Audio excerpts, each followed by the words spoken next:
मुख्य लड़ाई भाजपा के उम्मीदवार चंद्रवंशी जी, और अभी ये स्पष्ट नहीं हुआ है कि इनके मुख्य लड़ाई में इनके साथ कौन आ रहा है। बाकी लोगों की लड़ाई क्या चंद्रवंशी जी से ही हो रही है, और उसमें प्रमुख लोग कौन कौन हैं? बाकी सबकी लड़ाई चंद्रवंशी जी से है, लेकिन उसमें प्रमुख लोग हैं निर्दलीय विकास दुबे, आरजेडी से नरेश प्रसाद सिंह, और बसपा से राजन मेहता। राजन मेहता के राजनीतिक स्थिति को लेकर के, चूंकि बहुजन समाज पार्टी का अपना एक वोट बैंक है, उसको लेकर के आपका क्या आकलन, एनालिसिस, उनकी क्या स्थिति रहने वाली है लगभग? नमस्कार, झारखंड मेल देख रहे हैं आप, मैं आपके साथ नवीन हूँ। झारखंड मेल इन दिनों झारखंड के विभिन्न विधानसभाओं को लेकर के और राजनीतिक विश्लेषकों, सामाजिक कार्यकर्ताओं और जनता के बीच जा रहा है, उनकी पब्लिक ओपिनियन ले रहा है और उन विधानसभाओं के समीकरण को समझ रहा है। आज हम विश्रामपुर विधानसभा के समीकरण को समझने के लिए उस क्षेत्र के प्रसिद्ध सामाजिक कार्यकर्ता और राजनीतिक विश्लेषक विजय सिंह जी के साथ बैठे हैं। विजय सिंह जी, आपका बहुत बहुत स्वागत है झारखंड मेल पर। बहुत बहुत धन्यवाद। विजय जी, ये बताइए कि जो विश्रामपुर विधानसभा का समीकरण है, उसके हिसाब से 4-5 उम्मीदवार लगातार अभी तक दिखाई पड़ रहे हैं, वो थोड़ा स्पष्ट नहीं हो पा रहा है कि स्थिति किस तरफ जा रही है। ये बात तो सही है कि 4-5 उम्मीदवार अभी हैं लड़ाई में, लेकिन अगर उसको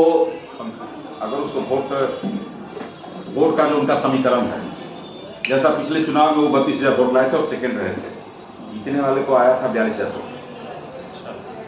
तो अगर कोई एक जाति का पॉकेट और यदि दे दिया वोट राजन मेहता को, तो वो चुनाव जीत सकते हैं। और विकास दुबे फैक्टर या जागृति को उन्होंने जो खड़ा किया है अपनी पत्नी को, वो कितना प्रभावी हो सकता है चंद्रवंशी जी के सामने? चंद्रवंशी जी के सामने उनका जो वोट बैंक पर जिस पर वो अधिकार जमाते हैं, जिस वोट पर वो चुनाव लड़ रहे हैं, वो है फॉरवर्डों में ब्राह्मणों का वोट, जो वो प्रभावित करता है जिसके 20,000 वोट उनको मिलेगा। इसके अलावा और वो कितना वोट ले सकते हैं, अब उस पर निर्भर करता है, वो तो चुनाव बताएगा। तो कांग्रेस और आरजेडी ने अपने अपने कैंडिडेट खड़ा किया, सबके अपने अपने दावे हैं, दोनों ने कहा कि यह उनकी परंपरागत सीट है। कांग्रेस के कैंडिडेट कितने प्रभावी दिखाई पड़ रहे हैं? कांग्रेस के कैंडिडेट प्रभावी नहीं हो सकते, वो एथी के रूप में है, एक तरह के डमी कैंडिडेट के रूप में वो प्रभावित नहीं कर सकते हैं। यहाँ मुख्य रूप से आरजेडी ही है।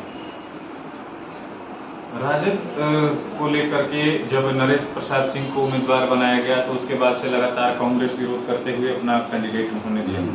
नरेश सिंह का कौन सा फैक्टर है जो आप मानते हैं कि उनको प्लस करेगा इस चुनाव? वो फैक्टर एक है कि MY समीकरण जो बिहार में चलता है, जिसका मूल बेस है लालू यादव का और ये आरजेडी का बिहार, तो वो उसी फैक्टर को मान रहा है, उसी मानने के यहाँ भी चल जाएगा MY समीकरण। अगर MY समीकरण नहीं चला तो वो तीसरा चौथा स्थान पर। और नरेश सिंह की कम्युनिटी के लोग किस ओर जा रहे हैं, क्योंकि आप भी उस समाज से प्रभुत्व रखते हैं, तो उनका क्या रुझान है उस क्षेत्र में, और क्या उनका वोट की स्थिति है, कितने वोटर हैं विधानसभा में? राजपूत का वोट जितना है उसमें 80% वोट चला जाएगा बीजेपी। वो नरेश सिंह को राजपूत वोट नहीं मिलेगा, इसलिए वो आरजेपी के सिंबल है, इसलिए वो यहाँ उनको राजपूत का वोट नहीं मिलेगा। कांग्रेस के पूर्व विधायक और पूर्व सांसद रहे, मंत्री रहे, जदयी दुबे फैक्टर विश्रामपुर विधानसभा में कितना दिखाई पड़ रहा है? अब नहीं है, स्पष्ट कह रहे हैं आप? अब सब नहीं, खत्म हो गया। इस चुनाव में उनकी कोई नहीं, कोई भूमिका नहीं। क्या उन्होंने कोई प्रयास नहीं किया चुनाव लड़ाने का अपने परिवार से? वो प्रयास किए लेकिन पार्टी टिकट नहीं दी। प्रयास या उस लायक उनके फैमिली में अब कोई था नहीं बचा। और विश्रामपुर की कमोबेश विकास की स्थिति को लेकर के, चूंकि कई वर्षों तक चंद्रवंशी जी विधायक रहे, बीच में जदई दुबे जी रहे। विकास को लेकर के उस क्षेत्र में क्या जनता की क्या सोच है, वो किस समीकरण पर वोट देते हैं? तो हमारे यहाँ विकास के रूप में अगर विकास करने की बात जहाँ तक है, तो वो जो भी थोड़ा बहुत विकास हुआ है चंद्रवंशी जी अपने रीजन में किए हैं। तो ये फैक्टर तो रहेगा, जातीय फैक्टर भी रहेगा। जातीय फैक्टर में भी चंद्रवंशी जी बीजेपी प्रत्याशी मैंने आगे हैं, और सबके एमवाई समीकरण यहाँ नहीं बनना चाहिए। एमवाई समीकरण के बावजूद भी आप बता रहे हैं कि विकास दुबे जी ब्राह्मणों का वोट लेंगे और राजपूतों का वोट भाजपा की ओर से होगा, तो उसमें फिर चंद्रवंशी जी की राहें कि सबसे ज्यादा मुश्किल कौन कर रहा है?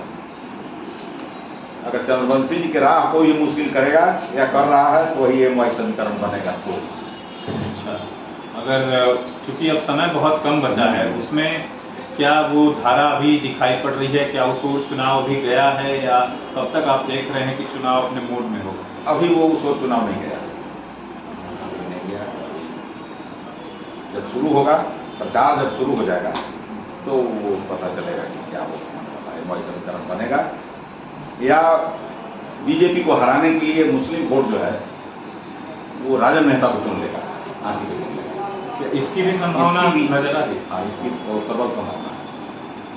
अभी तक वहाँ जिन क्षेत्रों में बातचीत होने के बाद प्रबल संभावना है, और ये भी चर्चा है क्षेत्रों में कि साहब ये लोग ठीक है, नरेश सिंह है राजद के सिंबल पर, लेकिन साइकिल का सिंबल लेकर के और राजपूत के कैंडिडेट बबलू सिंह लग रहा है, अभिमन्यु सिंह और बबलू सिंह लग रहा है। तो ये भी चर्चा है कि लोग हार जाएगा। अच्छा, क्योंकि दो चंद्रवंशी, दो राजपूत, ऐसे 4 कैंडिडेट हैं, एक ब्राह्मण विकास दुबे की पत्नी चंद्रवंशी में, अब बताइए। तो बैकवर्ड के नाम पर एक जो है स्पष्ट बैकवर्ड जो दिखाई पड़ता है वो राजन मेहता की वो झुका हुआ नजर आ रहा है। राजन मेहता का पॉकेट वोट है। पॉकेट वोट उसका क्या है? चमारों का, उसके बाद उनकी अपनी जाति कोयरी का, उर्मी का, तो ये उनका वोट है, ये उनका वोट जाएगा उनको, और इसी पर उभारी है, इसी पर चुनाव लड़ना। क्या मायावती की सभा कुछ प्रभावित करेगी? हाँ, अगर मायावती की सभा को कराने में सफल हो जाते हैं तो फिर लड़ाई हो जाएगी चंद्रवंशी और बीजेपी और बसपा में।